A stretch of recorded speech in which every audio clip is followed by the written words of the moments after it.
Welcome to Rick's Corner. I have a nice guest today who's a fitness model and a trainer, and she's got a long history behind her. She's from Riverside. She's a makeup artist, 12 years. Mostly conversation. I don't think you can help me with that.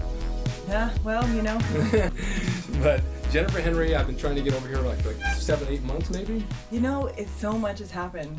I know. Has happened, yeah. It's hard. Yes. When you live in LA, it's not right down the street. There's a jaunt behind it, and you got to plan and make meals and bring them with you. Well, I do anyway. You know, that thing goes with me everywhere. Yeah, I understand it that. Does. I understand it. It does. It's just easier for me. It's cheaper for me. I save money, I save time. I don't have to fight with, I got to get off the freeway now and go through a drive-through somewhere, and it's just there. No, I get that. I get it. I just, I know how to hit fast food restaurants. I know what to order. Right.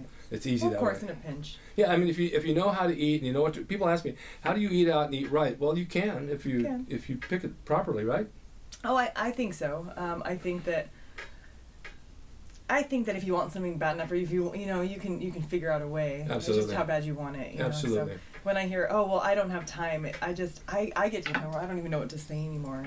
Well, people who say they don't have time to eat right or go to the gym, it's ridiculous. I just don't know what to reply to it anymore. Yeah. I mean, it's one thing if I'm having the discussion with you for the very first time and you're actually asking me. Yeah. But when I've had the discussion with you 5, 6, 8, 9 times, I don't have the breath to waste anymore. Like, just if you're gonna do it, do it. If you're not, don't. I know. I know. And I know. I get it. All right. So you've been a fitness model for 3 years. You know, I don't even know if I could say. I've been lifting for 3 years. I've been strategically lifting for 3 years. Like I've used lifting as a source of therapy. They're perfect word. Okay. A source of therapy for consistently for 3 years now, and immediately as soon as within weeks of picking up a weight, people started commenting. I couldn't walk through the grocery store. Oh my gosh, excuse me, what do you do? And I'm like, oh, I do hair. And they're like, no. I have a heavy hair blower. No. It's just taken to me, and I guess, and I've taken to it, and it's lately I've been doing some more photo shoots and stuff and getting some more opportunities because of that, and sponsorships and whatnot. And I love competing. And so it's always, and it's funny, I've met so many amazing women. In the beginning I was a little turned off by some of the women, but there's different federations and different experiences every single time. I want to get into that. And there's some really cool women out there that do this and empower each other. I want to talk a little bit about your past, where you came from. Okay. This is important. Okay. Because you turned your life around completely. I did. Let's start in the beginning. What happened? I grew up on a horse ranch, an acre and a half horse ranch. We raised and bred and trained horses, and I was an only child. I had both my parents, and it was an interesting dynamic there, but that's for another time. And I was never okay in my own skin, though. Like I was always, and I was very sheltered. I was given freely. I never knew to want, let alone need it for anything. I didn't. And I didn't know any different. So I was very generous in how I showed care and concern about people, and I gave of myself until I had nothing, literally, and ended up. But I was always trying to please. I always tried to make people like me by giving them or doing for or being of service somehow. And I didn't know who I was. I didn't know what I liked. I didn't know what I wanted because. You're given to somebody else. Oh gosh. Yeah. So, but if you were okay, I was okay, and that's always how it was. And I was never okay. And the first time I ever, I smoked some weed. At first, it was cigarettes. Honestly, I was in 6th grade, and it just escalated from there. And I always had that 100% at everything, good or bad, you know. And so I did. I went head first. First, I started smoking weed, and then, pretty soon I started doing coke, and then the ecstasy started coming in, and we were doing ecstasy and acid. And I'm in like 9th and 10th grade, And then we started driving, and then you had to have money for that, though. I did, and I was, hey, can I have $20? Can we go to the mall? Can I have $20? We're gonna go to the movies. Hey, we're gonna all go out to Knott's Berry Farm. Can I have $100? Like, and then, and it just. I was just, I got good at being deceitful, and not to anybody but my parents, they suffered the wrath of it. You can't tell them. And, it got really ugly really fast. I was trying to score some coke for, the turning point was I was trying to score some coke for a party in junior year, and a girlfriend of mine that I was hanging out with, she says, why would you waste your money on that? I'm like, well, it's just fun, it's just for the night, and at that point it was still all recreational, so I thought. Yeah. And then she says, well, why wouldn't you do speed? And I was like, oh God, I would never do that. And I, I've heard so much about it, and that's terrible. And I would never, I'm not a tweaker and this and that. And she says, oh, well, the only difference is it's cheaper and it lasts longer, you know. And so I was, for the next 2 years, literally, I was on meth. Yeah. And by 17, I was. And not very healthy. It's not very healthy. Yeah. It's not very healthy. It definitely does damage from the inside out. Yeah. My teeth are paying for it right now, you know. They look good from the outside, but when you get in there, they're like literally falling apart. So, I mean, you know, so is my kidneys. Yeah. You know, I started slamming meth by 17, and I was in and out of mental hospitals. I was in and out of the jail. I was in and out of prison eventually. For what? Receiving stolen property and drugs and it all figures in, right? I mean, you're around shit. Everything around you is shit. Yeah. You know, everything around you is falling apart and sponging off of and not accountable for and in detriment. And woe is me. And just the sickness, it's literally like this overwhelming darkness. It's way past suicide. It's way past depression. It's way past anything that you can, I mean, literally, like, being so out of your mind, like, just, the drugs did me so hard that I honestly cannot say that I did not experience the depths of hell. Yeah. I was literally a 17, 18-year-old girl, little white girl on the streets of LA or downtown Riverside or whatever, homeless, barefoot, hadn't showered, eaten, slept, drank water in weeks. God knows when the last time I actually really slept, not passed out on a lawn somewhere, or, I mean, I learned firsthand what it's like, why you need cardboard on concrete. Sure. You know, because it'll kill you. I mean, it's so cold. Like, you have something, and you need something. Some insulation. I mean, and to know that, like, I think honestly, you can. I mean, once you've experienced that, like, how can you not be grateful for everything else? Absolutely. What made the switch go off to turn it around? Well, I lost everything. Okay. It's a little rough, but for me. To be raw and keep it real, you asked. I was in jail. I'd gotten arrested for the last time. And I was sitting in Riverside Detention Center, Barbara Presley Detention Center, and I had this bunkie, and she's like a 6'2", bald-headed black woman.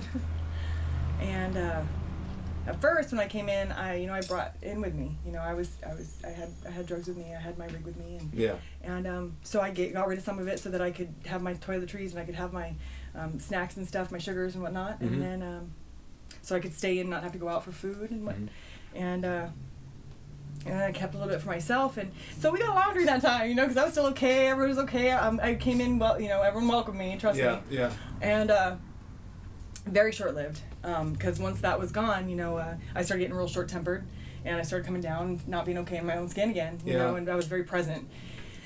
And, you know, she and I'll say we had words, you know, and I ended up on the other side of the cell. And I was always a little too big for my britches, you know, and she looked at me and she threw a Bible at me, and she said, "You need God, bitch." And I just sobbed hysterically and crawled up on the top bunk and went to sleep. And I woke up a couple days later, and I'm sitting there, and I'm looking, and I know I have my rig in there, and so I get my rig and I start they call it jacking off, and I know that's probably, I don't know if this is supposed to be PG. No, it's okay. But I was sitting on my bunk, and I was literally finding any vein that I could pull and push, and I would pull blood in and push it, you know, and to see if I could get anything out of the rig. And at that moment, you know, I just saw myself. You know, how do you see? And then I was just there. I was very present in my own skin, and I look up and I see, and I throw it across the cell, and I just sit there. And then I end up grabbing the Bible down, and I open it up and it said, but gird up the loins of your mind to be sober.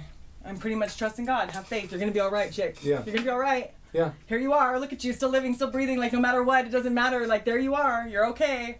You don't have your parents. They're done with you. You don't have your friends. You've washed them away. Like, no one has faith in you. No one trusts you, but I do. You're going to be okay. Yeah.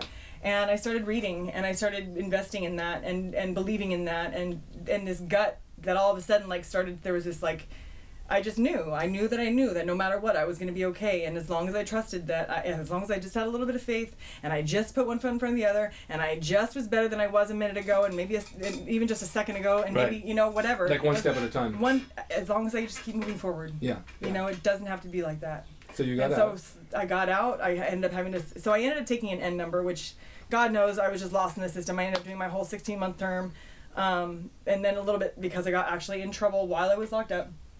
I lost my way again, and I ended up relapsing while I was in prison, and I got busted and I got a dirty test and I got my visits taken away, got everything taken away, and I actually was sitting and I used to do hair. I used to do hair in there for food and trade and whatnot. Sure. And I was sitting in one of the lifers' rooms and we were talking. I just got done with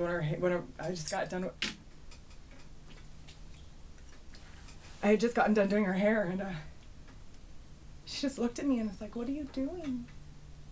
You are so capable and you're so talented and you're so loving and you're so good and you're so kind and you're so generous and you're so of God, and here you are wasting it away for what? Because all of a sudden you lost faith a little bit, you know? What are you grateful for?" And we sat there and we talked, and she said, "Every day wake up and find something to be grateful for and find your reason, you know?" And I'll never forget that. And so I do. Every day I wake up and I find my reason. What is it? And I may not like what's going on. I may not, you know, be in complete acceptance of it yet, but I ask for the will to be, and I want to be in acceptance of whatever the situation is, and I have to understand that whatever's coming my way, like, I need to handle it with as much grace and strength as possible and be a good example. And, you know, and I've been lucky enough to be able to continue to be a good example. So Yeah, well, that's why I called you.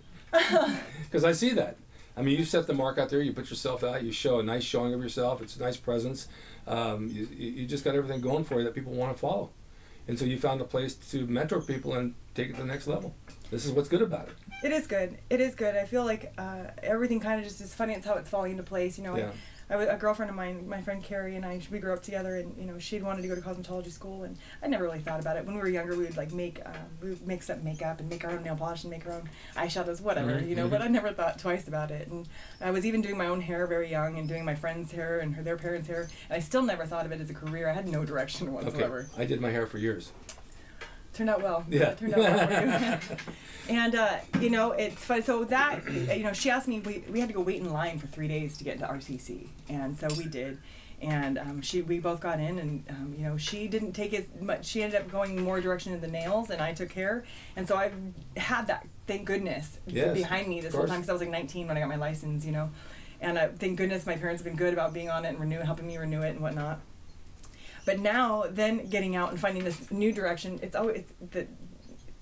it's just funny how it's all coming together. I'm starting to put together something called Raw Image, and that's going to be my new business name. This month I have to renew my business license. Okay. And so it's just I want to get my life coaching certification. I just want it to be a complete transformation. Yeah.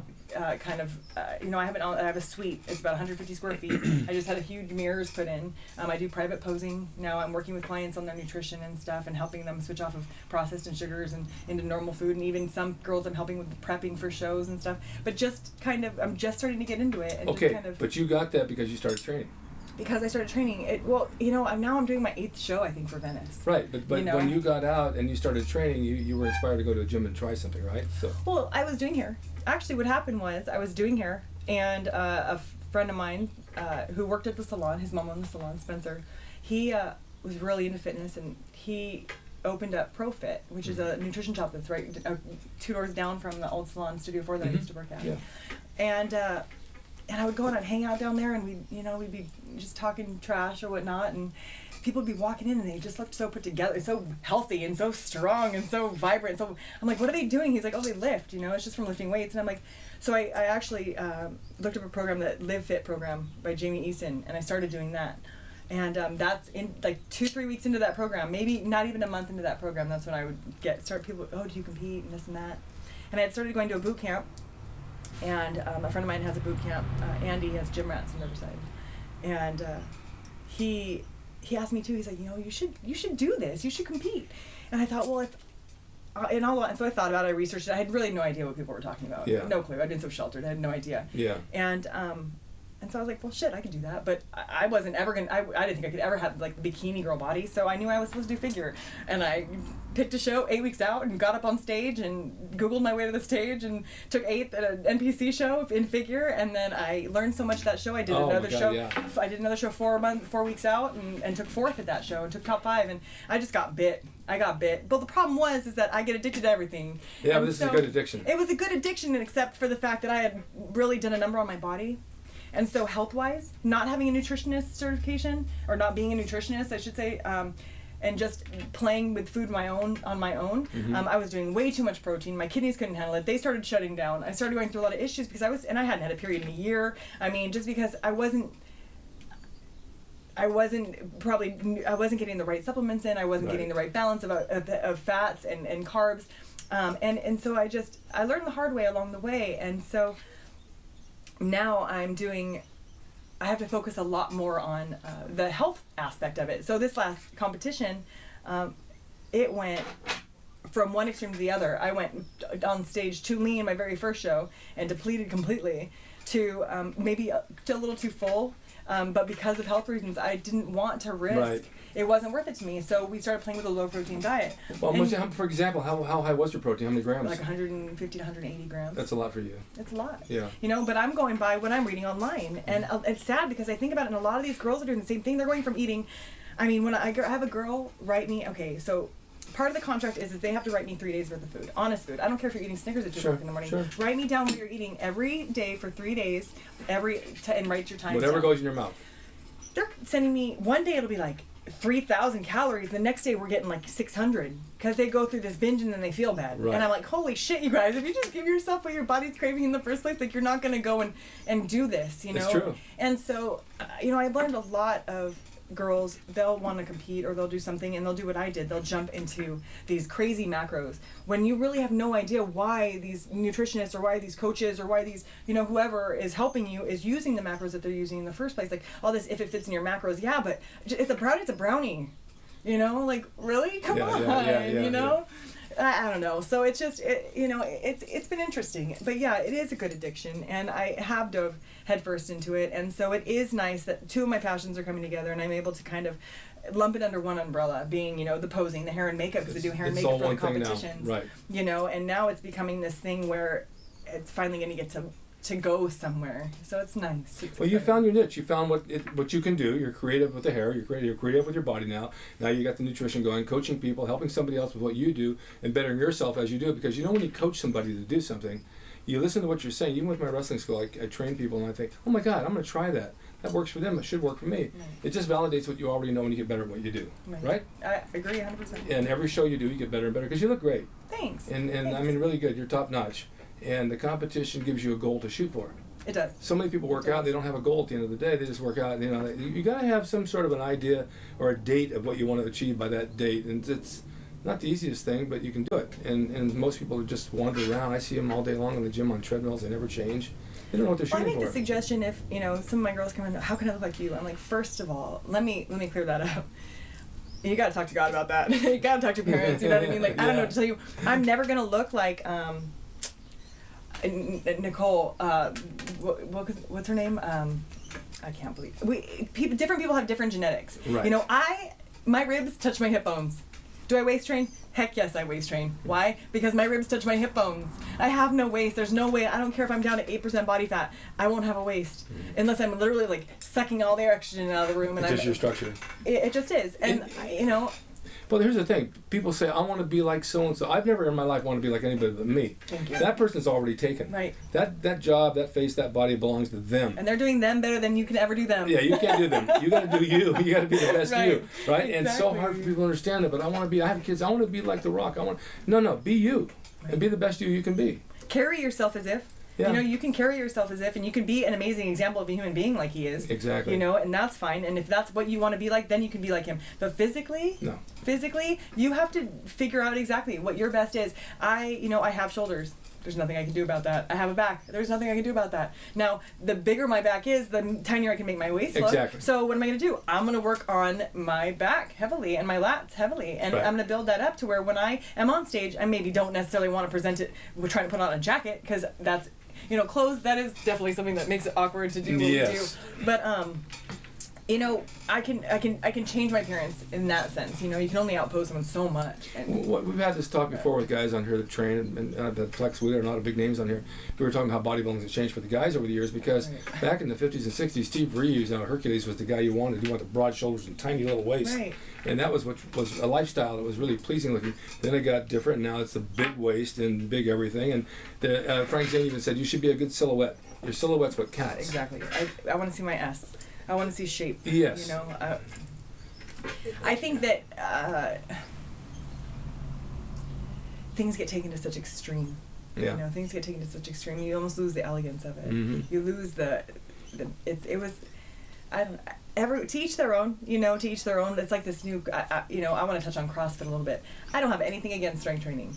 I don't have anything against it in its time, for its purpose. Mm-hmm. You know what I mean? There's a specific reason people use their entire body to shift weight. Mm-hmm. I don't think, but you know, I have girls that come to me and they want to build their bodies and do CrossFit, and I try to make them understand, like, you can use one for a certain purpose, but you can't go train CrossFit 5 times a week and then expect me to give you a tiny waist. Yeah. It's not going to happen. Right. Just like you can't go try and deadlift or squat 250 pounds, you know, as a girl, as a 5'5" girl, Yeah, it's you gonna know, get and blocky. expect, yeah, I mean, what do you engage when all of a sudden your glutes and hamstrings aren't enough? Right. You know what I mean? Your core. Yeah. So what happens when you start to build a muscle? I mean, you know, or I see girls doing this. Oh, don't get me started. Don't I'm get like, me oh my started. God, I see, my obliques are growing. I just see people like come into the thinking way and they about start it, you doing know? this, and I learned early in the years, don't ever do that. Your obliques will just go out. And I'll tell you something. I've always had abs, and I don't work them hard. But I know guys that work their abs really hard, and I say, you know what? It's going to make your waist bigger. Mm-hmm. It's a muscle, and it's going to grow just like everything else. Just get a couple hundred light reps of leg raises and watch your diet. And back in our day, we didn't have cardio. It's food. It's food. It's totally food. Well, jump rope. I jump rope. Everyone's like, what do you do for cardio? I'm like, if I really, really, really want to get it and I'm like losing my mind, I'll sprint. I'll do sprint intervals up a hill. Does it help? Yeah. Oh yeah. any increase or spike in serotonin always helps. Yeah. You know, if I'm really having a bad day and I feel like I'm gonna lose my mind, yeah. I don't want to get wasted. That doesn't fix it. So what do? I Yeah. naturally go and get rid of it. I mean, or I'll hit the stairs. I'll do intervals on the stairs, or I'll jump rope for 20 minutes. You jump rope for 20 minutes. It's not, you know, it's, you know, if you just keep going, you're done. At the end of it, you're done. These guys come in the ring and they do like 5 minutes in a wrestling match, going from rope to rope, run ropes, do this, take bump. It's very, very hard. Yes. And it burns a lot of calories. But then they go out and eat pancakes. Right. So they don't care. Right. They just want to be heavy. What's your future plans to do what you're doing? To keep going forward, yeah. Just as long, you know, doors keep opening. I'm just kind of going through them. At this point, I just got the domain name for Raw Image, so I'm literally like last night, within the last 24 hours, trying to move forward with that because it ties everything together for me. Yeah. And I'm also actually doing sponsorship development for Archangel Worldwide. It's an amateur MMA promotion in Vista, and we actually have 6 more fights left for the rest of the year. Oh, that'd be fun. The next one's May 23rd. You should totally come out. You're working with your boyfriend on this? I am. He's working with his friend Terry, and they are putting together. We had it in Riverside for a few shows, and then we actually ended up moving it down to the Rancho Santa Fe Motor Club in Vista, and it's really taken in down there. How long have you been with him? I've been with him over a year. Nice guy. Very nice guy. I've seen you guys on Facebook. You're like a great couple. Very nice guy. I wish he would have come today. I wish he wishes he could have come. He actually is. We're very blessed to say. We got a T-shirt for you though. Yeah, he did. He did. He's gonna be stoked on that. Oh, that's awesome. But yeah, he was bummed he couldn't come today. But we were talking on the way here. I'm like, you know, what years did you train? In case he asked me, because you know, and he says, you know, he worked it out at the I don't remember which World's Gym it was, but it was in Forest something. Oh, there was one in Forest Hills down by Laguna. Okay, and then the Costa Mesa, he worked out there at the not the Mecca. What is it? The Gold's Gym there? No, it wasn't the Gold's Gym. The Gold's Gym in Huntington is where he worked. Oh, I know where that is. Yeah, there was a World Gym though out there too. Yeah. Dan Howard ran that years ago. Who was a friend of Joe Gold's. He built all the equipment. But there's so many right now. It's opened by New People World Gym. They got a great show going now. Great sponsorship and great owners, and it's just a good thing. Well, I'm really glad you came over. I'm glad. It was good. It was fun. Where can we find you on the internet? On the internet right now, like I said, I'm trying to get some a web page going. I'm not good at all that. I missed all that. So I'm working with someone to try and get that stuff up and running. I'm just on Facebook, Jennifer Henry. Okay. And then I have an Instagram, Fit Mind Body, the letter N, Spirit. So Yeah, Fit Mind Body and Spirit. And then and just keep posted. Okay. Yeah. I'm gonna post all that, and I got a bunch of photos of you on run. Do you? I found a bunch. You gave Oh, me that's some, right. but I found even better. Oh, you can find whatever. Yeah, there's tons on there somewhere. Okay, I want to remind you guys that go to rickdracenoriginals.com. I have all my new t-shirts out you can buy, and they're shipped the same day. And I got an array of things. My original Goals Gym t-shirt, Muscle Beach, you name it, it's all on there. rickdracenoriginals.com. Go on there and click around and see what you want. And also, you can find me on Instagram as well, and Twitter at Rick Drayson, because I do my updates on Twitter now. I found it's a lot faster than YouTube. But it all works. And I'm really thrilled that you came, Jennifer. Thank you. I do. You know what? They just set up an email for me. I'm not exactly sure how to access it. Okay. But it's Jen Henry, JENNHENRY at rawimage, RAAimage.com. I'll put that up too. Nice. Okay. Sounds good. Thanks so much, Rick. Thank you, and thank you guys for watching. Stay tuned for another Rick's Corner coming up soon, this Saturday actually, with Mike Rashid. Rashid? Rashid. He's going to be on Saturday. Nice. Thank you. Good thing. Bye-bye. Bye.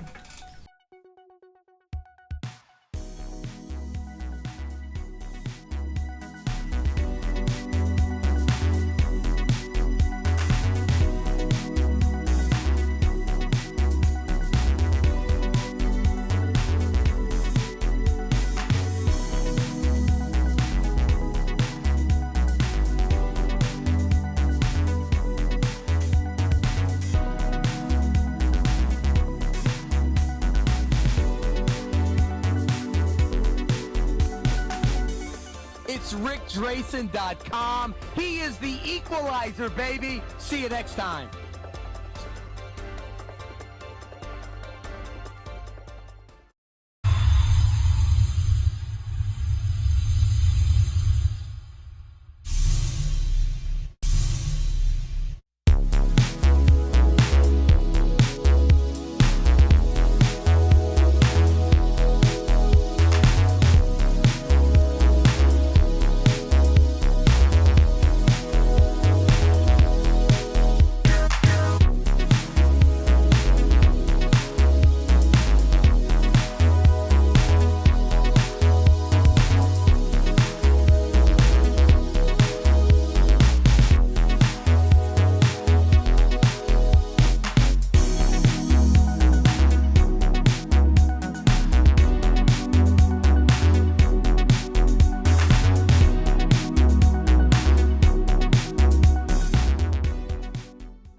It's rickdracen.com. He is the equalizer, baby. See you next time.